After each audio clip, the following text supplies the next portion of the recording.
لوگ کہتے ہیں ہماری کنٹری میں کرنا پڑتا ہے، کیا کریں جاب ایسی ہے نماز کا ٹائم نہیں ملتا، کیا کریں جاب ایسی ہے اس پہ روزہ نہیں رکھ سکتے، کچھ لوگ کہتے ہیں جاب ایسی ہے داڑھی نہیں رکھ سکتے۔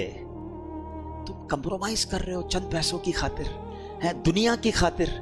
میرے امام نے کربلا کے میدان میں سکھایا تھا کہ باطل کے آگے سر نہیں جھکانا۔ تم ایک جگہ سے تم یہ سمجھتے ہو کہ یہ جاب چھوٹ جائے گی نماز کے لیے، ارے تم چھوڑ دو ایسی جاب، اللہ تمہیں ایسی 10 اچھی جاب عطا فرما دے گا۔ ایک در بند ہوگا، اللہ تمہارے لیے 10 در کھول دے گا۔ ہمت تو لاؤ اپنے اندر۔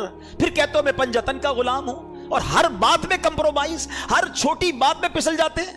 کیا کریں، چلتا ہے، نہیں چلے گا بھائی۔ وہ چیز نہیں چل سکتی جس میں میرے اللہ اور اس کے رسول کی ناراضگی ہے، جس میں میں کربلا والوں کے طریقے سے ہٹ رہا ہوں۔ یزیدی کام کروں اور کہوں میں پنجتن کا غلام ہوں؟ سیکھو اس بات سے۔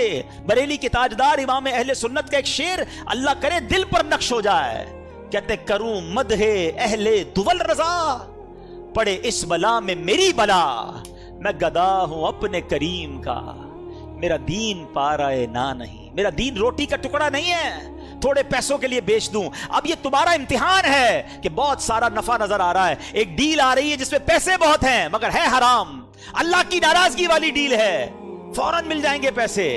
اب تمہارا امتحان ہے کہ یزیدی ہو یا حسینی ہو۔ اپنے دل سے پوچھو کہ یہ کام کروں گا تو کیا اللہ اس کے رسول اور اہل بیت راضی ہوں گے، یا یہ پیسے پکڑ لوں؟ نہیں، اب ٹھکراؤ اسے اور کہو میں گدا ہوں اپنے کریم کا، میرا دین پارائے نہ نہیں۔ بڑا دل تھا، بڑا ارمان تھا، ایک شوق تھا جو پورا کرنے کا موقع آ گیا، مگر وہ حرام کام کے ذریعے پورا ہو رہا ہے۔ نہیں کرنا، یہی تو تمہارا امتحان ہے نا۔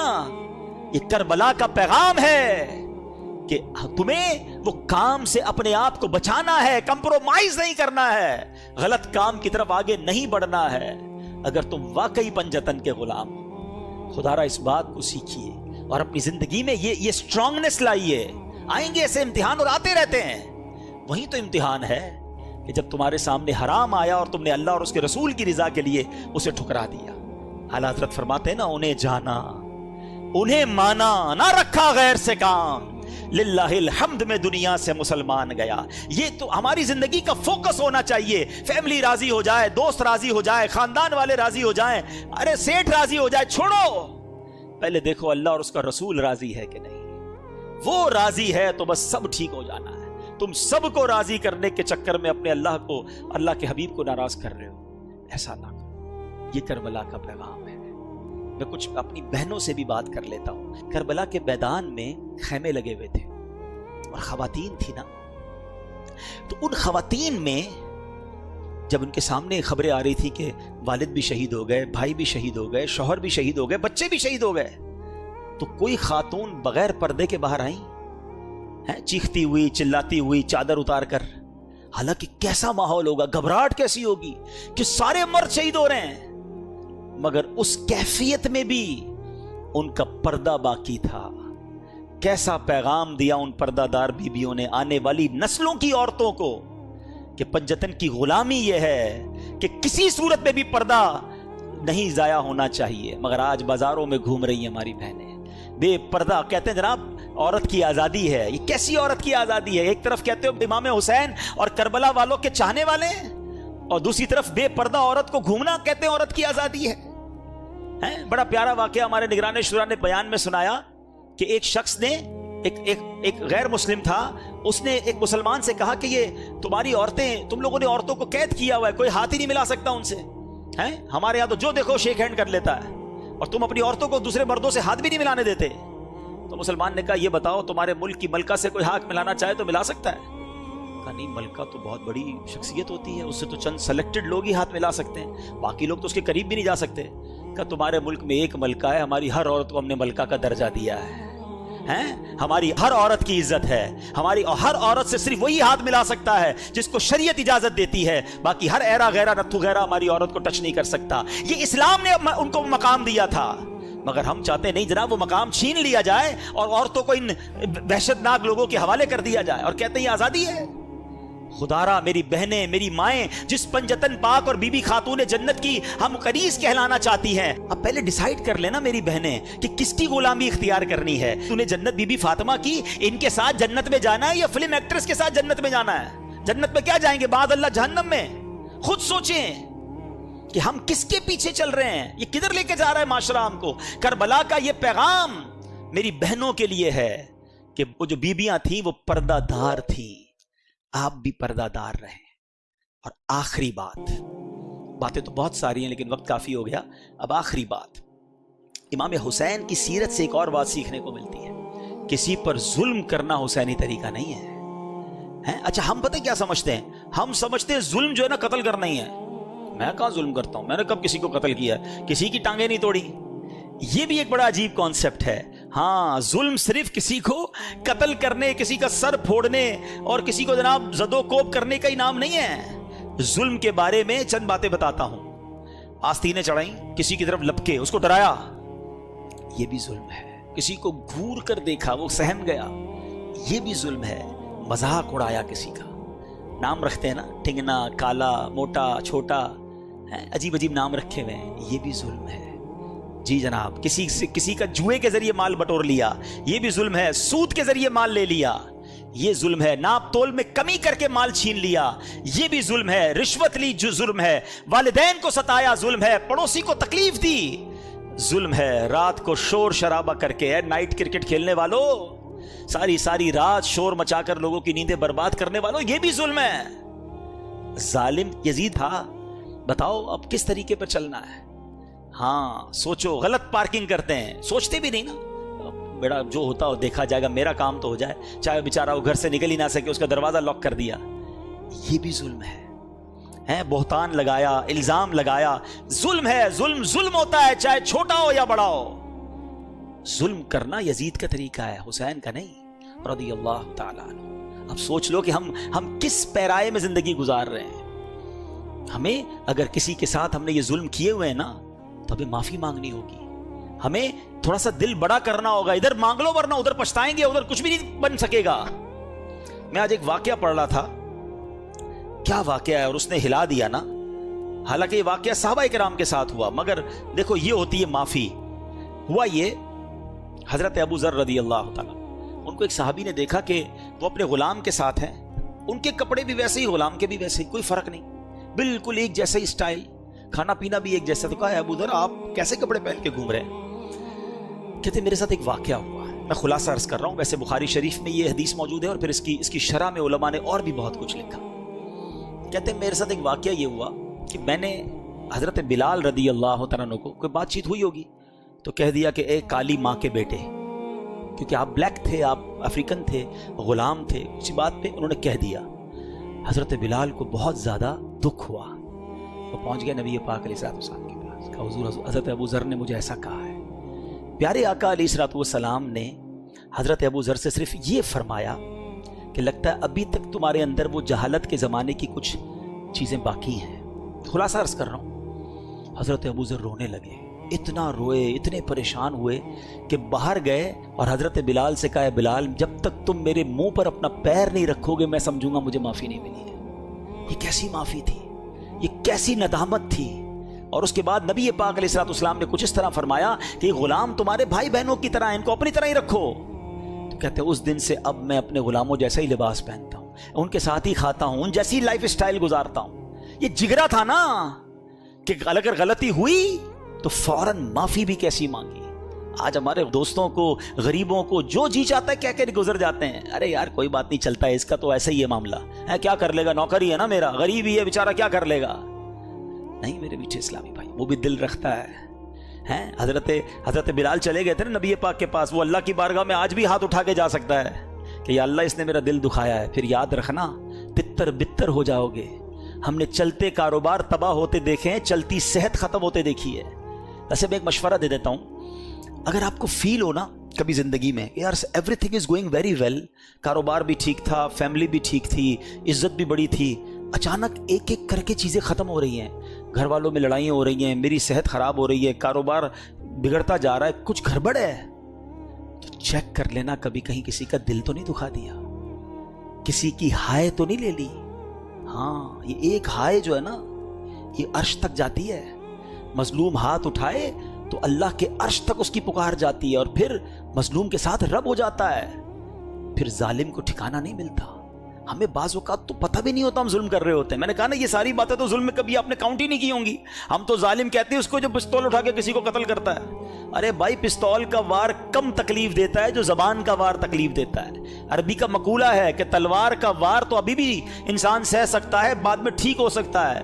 زبان کا وار جو ہے نا وہ انسان کو ٹکڑے ٹکڑے کر دیتا ہے, اور کئیوں کی زبان تو ہمیشہ انگارے ہی برساتی ہے.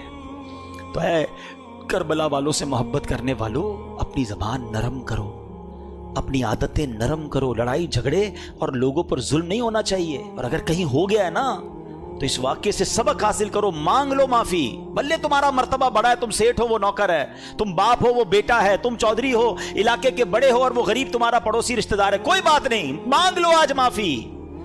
ورنہ قیامت کے دن اگر وہ کھڑا ہو گیا نا اللہ کی بارگاہ میں, پھر دینے کو کچھ نہیں ہوگا. پھر ادھر پیسے نہیں نیکیاں دینی پڑیں گی, وہ ہے ہی نہیں ویسے ہمارے پاس.